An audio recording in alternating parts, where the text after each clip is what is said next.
Hello friends! I'm coming to you today from quarantine. I am all the way in the north of Vietnam near the Chinese border in a town called Hajang. And while here, I have eaten lots of local specialties that I otherwise wouldn't have been exposed to, including, but not limited to, like 5 kinds of spinach we don't even have in the US. Finger snails, water buffalo jerky, beef liver, pork liver and blood sausage, Indian bitter melon soups and salads, bitter bamboo. Yeah, lots of food that I otherwise would never have eaten. But thankfully, quarantine is ending in 3 days. And I'm very much looking forward to going back to the big city, Hanoi. And in the spirit of exotic food and restaurants reopening, I bring you the best restaurants in Hanoi. Now, to be clear, this isn't my opinion. Who cares what I think are the best restaurants in Hanoi? I'm some random old white lady, and I'm not in any way a foodie or gourmand. My 5 favorite foods are butter, lobster, cheese, and chocolate. Oh, I forgot a 5th, wine. These restaurants are not places I chose. These are restaurants that were suggested wholly and solely by native Hanoians, and not just native Hanoians, but families who have resided in Hanoi for many generations that I've had the pleasure of staying with or having dinner with or being introduced to socially. So these are people who really know what's up. These are the natives. These are their opinions. And not just the younger generations interested in cool places. I asked kids, moms, dads, grandparents their personal favorite places, the places they remember fondly from growing up, where they like to go with their families now, places that they've been going to meet friends for a long time. So this is the real deal. Some of them I've seen featured in a lot of Hanoi foodie type videos, and some of them I haven't. So I have, I think, 15 places. So yep, totally in over my head, but really enjoyed myself trying all these places. Let's get started. Number 15. Công ty cổ phần kem Tràng Tiền, 35 Tràng Tiền. This is an ice cream shop, and there's actually nothing super special about the ice cream that they sell here. It's certainly not as good as pretty much any ice cream I've had in the West. They sell soft serve, they sell a lot of packaged ice cream cones. You can also get mochi here, but not really the authentic thing, kind of like a Vietnamese version of it. There are better ice cream shops in Hanoi for sure. What's special about this place is its history. It's been there for a long time, and lots of Hanoians have really happy memories here. It's also in a really wonderful neighborhood. This street is one of the most highbrow retail streets in Hanoi, so it's just a perfect place to wander around, window shop at the designer shops, continue your date in a coffee shop or a bookstore, or go have a drink or walk around the lake. It's just so nice, the perfect segue in an evening. Check it out. Number 14.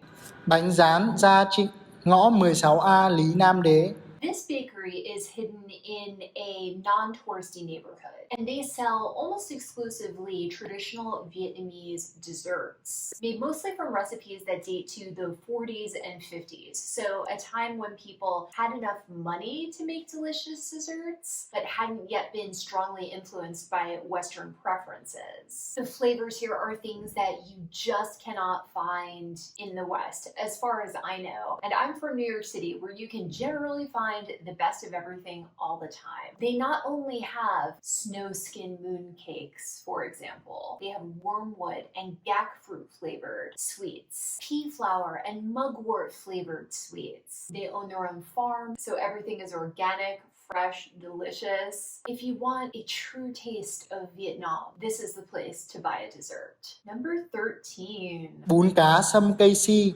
5 ngõ Trung Yên.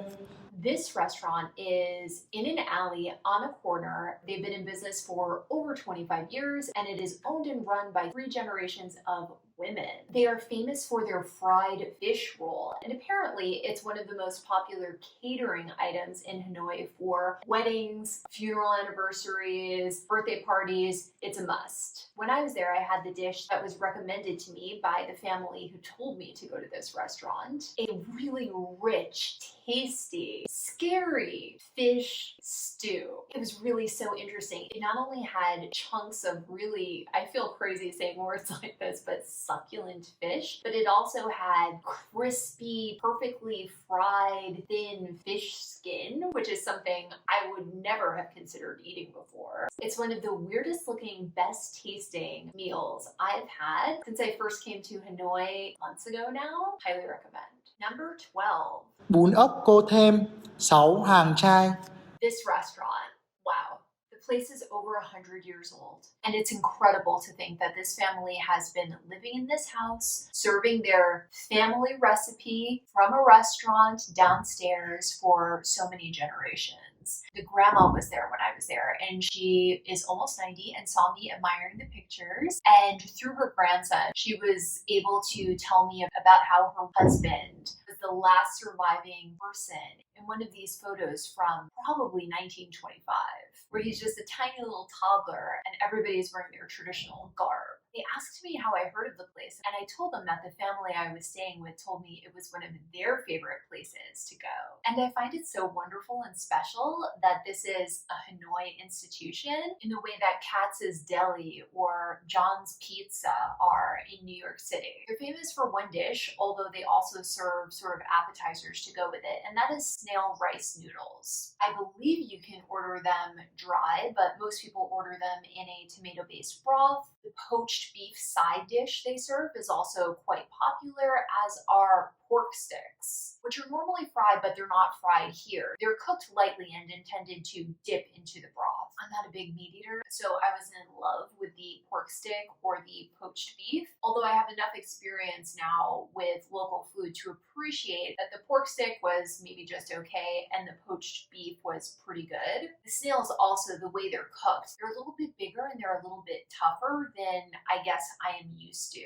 And the snails I'm used to are cooked in the French tradition, fattened on butter and cornmeal, cooked in butter and wine. The snails here are more earthy. They generally raise them in ponds, but I love snails and I still really, really enjoyed them. Love the dish, love the restaurant, love the people who own it. I even like the location. This is located down a tiny alley that feels like a little village. You've got to go. Number 11. Phở gà, số 15 hàng hòm. So the food that Vietnam in general, North Vietnam more specifically, and Hanoi especially is known for is pho, rice noodle soup. Almost always pho ga, chicken, or pho bo, beef. This place is supposed to be the best chicken pho in Hanoi. And think about how much of an accomplishment that is, right? Imagine the audacity of telling somebody that you served the best matzo ball soup in New York City. That's a pretty high standard, definitely subjective,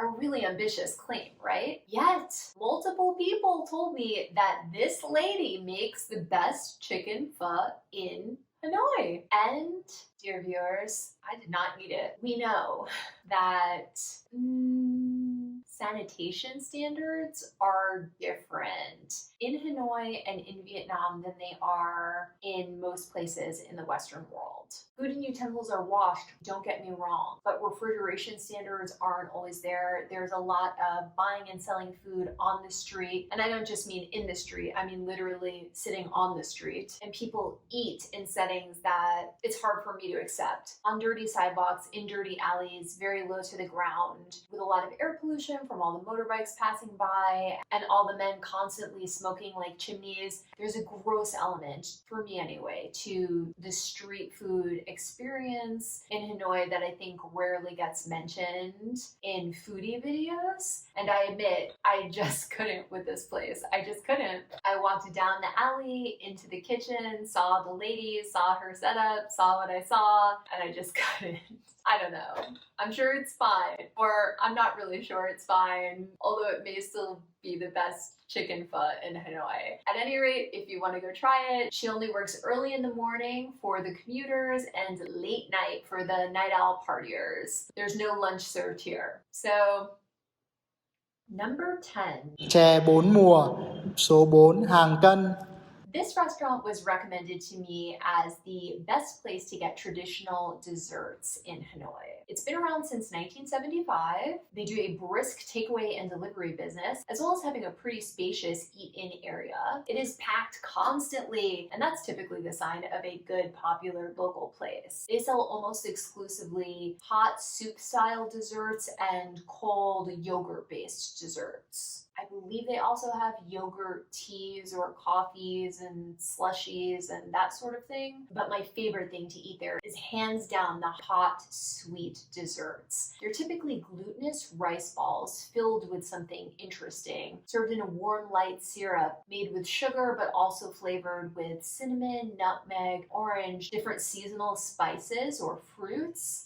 So good. I wanted to add that this is one of the very few places in Hanoi where I experienced a little bit of xenophobia. Honestly, I was there multiple times, several days in a row, and it took several days for the waitress that is always there to actually serve me. It could just come down to the language barrier combined with nervousness, busyness, or just being an asshole. They exist in this world. But for sure, every time I was there, I was the last possible person waited on, oftentimes just ignored unless I flagged the girl down, always served last, and always had to wait the longest to pay. You pay outside in front of the shop, and for ordering, eating, and serving, I was always helped behind people who got there after me and were served before me. So I still think it's worth going at least once, but know before you go. Number 9.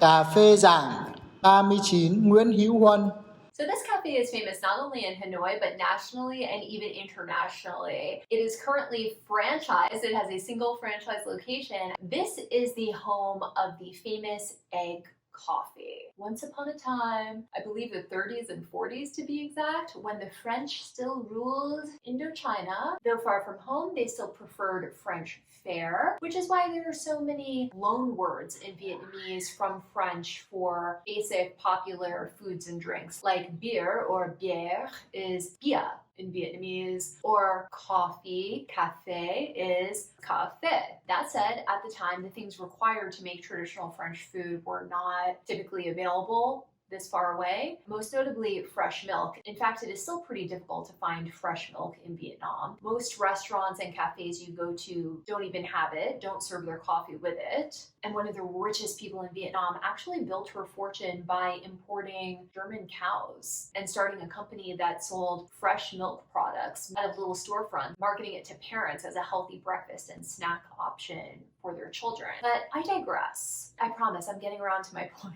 Because of the lack of fresh milk in Vietnam, unless you wanted to drink your coffee black, you had to mix it with something else. The standard here is condensed milk, but the founder of this cafe became famous while still a cook at the Metropole, which is still the most expensive, fanciest hotel in Hanoi, by concocting a special substitute for a latte, the egg coffee. So the egg coffee consists of typical black coffee with a heaping scoop of whipped egg and sugar. It is not a coffee, it is a meal. It tastes sweet and heavy and absolutely delicious. The egg coffee became so popular at the Metropole that the guy who invented it actually left in 1946 and opened up this cafe, his own cafe, and it is a Hanoi institution. He is long gone, but each of his 3 children opened up their own cafes serving the same original recipe. So there are actually 3 locations now in Hanoi, but this is the oldest and most frequented address. I really enjoyed it. Number 8. Bún bò Huế, Ô Xuân, Trần Hưng Đạo. This place is in a quiet location around a lot of office buildings. So it's not like the other restaurants in that it's usually not packed. You usually don't feel rushed. It's definitely not known as a touristy or foodie type place. Apparently, they have some of the best beef rice noodles in town. Personally, just me personally, I liked them. I thought they were okay, but beef Noodles aren't my jam. In general, beef is not my fave, particularly the way it's prepared in Vietnam. I'm very American. I'll have a burger once in a while. I appreciate a steak once in a blue moon, but poached beef, boiled beef, grilled beef, beef soup, beef stew are not necessarily my favorite. So don't take my word for it. If you are a beef lover, definitely check it out. Another dish that was specifically recommended to me that, again, I just wasn't in love with were the cheesy crab bites. They're very rich and it's a lot more cheese than crab. And the type of cheese is like this very, very mild white cheese that is definitely from Vietnam, not anything imported. And what can I say? I love crab more than that. I love cheese more than that. And I like them to taste strongly. So the mildness of this dish really didn't suit me. It's almost sweet. It's so mild. But it's very popular and certainly tasty enough. The last thing that was recommended to me was the food that I expected to like the least and I ended up enjoying the most, grilled pork sticks. Now it's served on this platter with different parts. So there's lettuce, sprouts, shredded carrots, the grilled pork stick itself, and also a peanut sauce. And at first I was confused about how to do things. So I was just dipping here and there a little bit. And the grandma owner of the restaurant came over and just said, no, and then showed me how to assemble it. And it's like a Vietnamese fajita. You use the lettuce as a wrap, you put in a little bit of rice noodles, a little bit of veggies, a little bit of sauce, place the pork skewer on top, wrap it up, pull the skewer out, and you have a tight little tasty snack roll. These were so fresh, so good, so fun to eat. I'm so happy she showed me how to do it properly. I would definitely go there again if I was in the neighborhood. Number 7. Phở 10 Lý Quốc Sư, số 10 Lý Quốc Sư. So this is actually a chain restaurant. It is known for its beef pho, but it also sells chicken pho and combo pho, so you can have them together. There are many locations throughout Hanoi. However, at the most popular location, which I believe is the original, I've walked by many times where the line is literally around the block. With, yes, lots of tourists, but also lots of locals who are willing to wait because apparently this is the place. When you get in there, it is really an assembly line. They seat you fast, they feed you fast. You can see the cooks working right there through a glass window. The volume of food they must go through is incredible. However, I did not like this place. The beef pho was recommended to me, but beef pho is not something I truly enjoy, so I thought I would order the combo, chicken and beef, to get the famous flavor of the beef, plus something I was maybe more comfortable with. I didn't like either. I barely ate this. There's so many people going in and out, and you all sit at these packed community tables, and these foodie type tourists were questioning me like why I was barely eating. I had to lie and say that I had a stomach ache and I had to go. I mean, it was just, I didn't like it.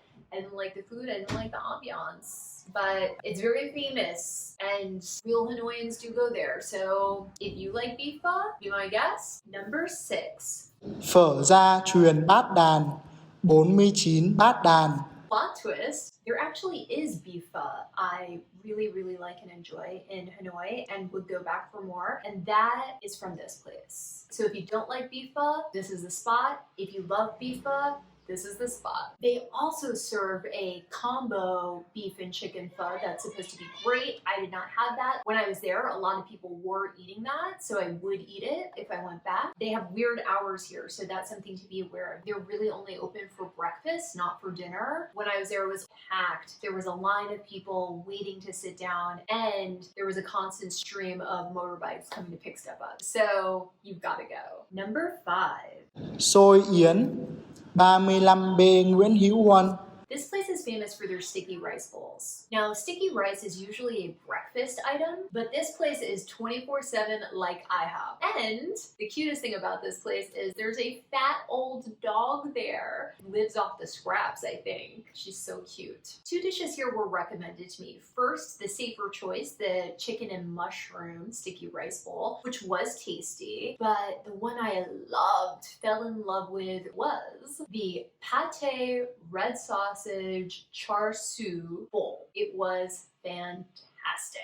You can see that there's a mix of things in here. I'm not quite sure what everything is made of. I don't care. It was savory. It was sweet. It was filling. There was nothing gross in it, you know? Like, I am very picky and Western in that way. I do not like rubbery skin. I do not like grizzle of any type. I don't like chewy fat. And I certainly don't like hooves, bones, heads, hair, and some other stuff I've encountered eating local food around Vietnam. Even though this dish has a lot of types of food, especially meat, that I would normally be fearful of eating, it didn't have any of those kind of gross surprises. So good. I would definitely go back and eat this again. And if you were looking for a late night place and you don't feel like eating Pringles from the Circle K, you've got to come here. Number 4. Phở xào Phú Mỹ 45 bát đàn.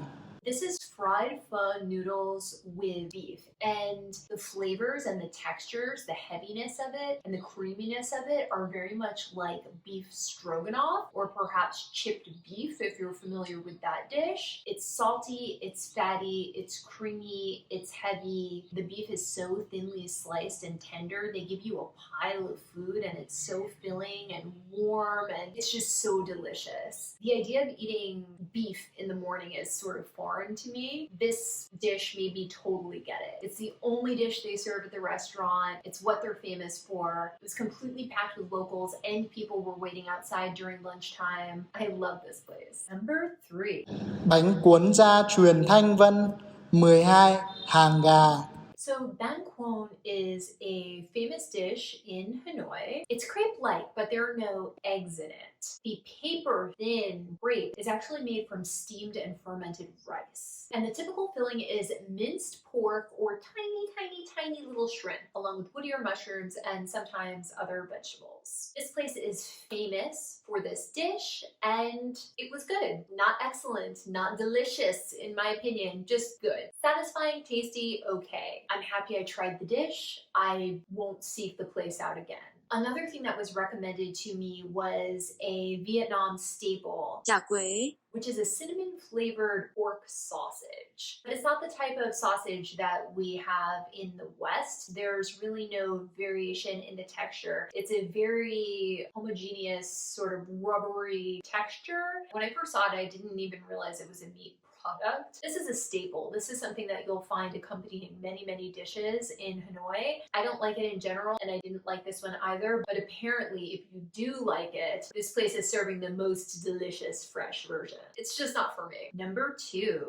Bún chả Hương Liên 24 Lê Văn Hưu. So this is the place made famous by Anthony Bourdain and President Barack Obama. It was always a really popular place for locals. It was always busy, but now in the very high tourist season, it can get a little bit insane. However, they serve a very limited number of things and the service is very fast. So even if you have to wait a little bit, you'll be seated and you'll be served your food very quickly. Of course, I ordered the Obama special combo, which is bún chả, 1 fried fish roll, and a bia Hanoi. I think bún chả is to Hanoi what, I don't know, bagels are to New York. It's one of those things where they serve it elsewhere, but it's just not the same. And this bún chả is it. It's the real deal, and it's very tasty. I thought the fried fish roll was also very tasty, and the place is so popular that you are guaranteed to see and meet a bunch of different kinds of people there from every walk of life. Locals, people from all around the world that came because of the TV show. It's a cute place. And finally, number 1,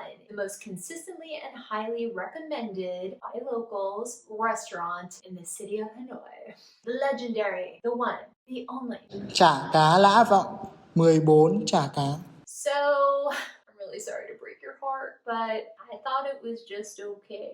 This restaurant serves one dish that is so famous that the street is literally named for it. It's big white chunks of catfish, hand-seared in turmeric, dill, and oil in front of you on the table. You season it to your liking with shrimp paste, lime juice, and fish sauce. And don't get me wrong, it's very good. It's a tasty meal. It's just nothing that will blow your mind.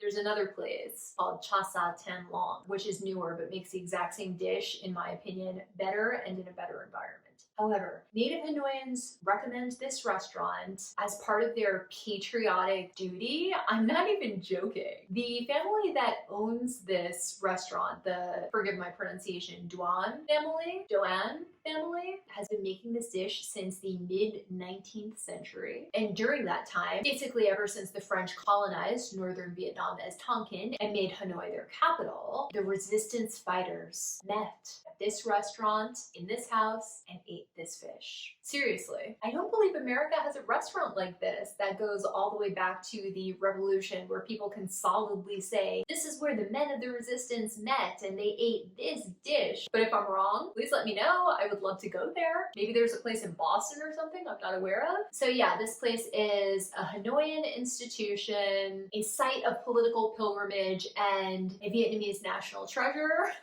Where you can also eat some okay grilled fish. I feel like you have to go, right? Just don't be disappointed when you realize that you can probably cook something just as tasty or tastier with some olive oil, lemon, and tin foil on a fire next time you go to the beach. So that is it for restaurants. The best restaurants in Hanoi as recommended by multi-generational native Hanoians. However, I wanted to cover one last topic that seems to be of immense interest to Westerners visiting Hanoi, and that is banh mi. There's so many articles and videos and vlogs about banh mi in Hanoi, the best banh mi in Hanoi, how banh mi in Hanoi is different from banh mi in the South, how the original banh mi has pork and cucumber, and newfangled banh mi has other stuff, and only babies eat banh mi with eggs, and just there's a lot. Let me give you the native Hanoians' perspective as told to me. This is the truth. This is the real deal. There is no best banh mi in Hanoi because banh mi is the Hanoi equivalent to fried egg and cheese on a roll in New York City. As a lifelong New Yorker, if someone asked me, hey, where do I get the best fried egg and cheese on a roll? I'd be like, I don't know, anywhere, nowhere. It's satisfying, but it's not exactly a gourmet item. I typically get mine at the bodega on my corner. It's not a best of, best in the city kind of thing. Native Hanoians will tell you that the same is true of banh mi. There's no best banh mi in Hanoi. There's no most authentic banh mi in Hanoi. There are hole-in-the-wall storefronts and street carts, and everybody thinks the best banh mi, or at least the banh mi that they eat the most and like well enough, is just the banh mi sold by the lady downstairs on the corner. That's what's up. There are specialty banh mi places like Banh Mi 25, but that's entirely for tourists. Honestly, it sparks an idea. If I ever move back to New York, maybe that's what I should do. Open up like a super high-end, yuck bodega food place that every tourist feels they have to go there. I mean, it worked for Danny Meyer and Shake Shack, right? On that note, I'm just babbling now. I hope you really enjoyed this video. I hope when you come to visit Hanoi that you eat some amazing food, and I hope that you hit some of these places. If I liked it, you will like it. Last but not least, hope you have a pretty tasty week. See you next time.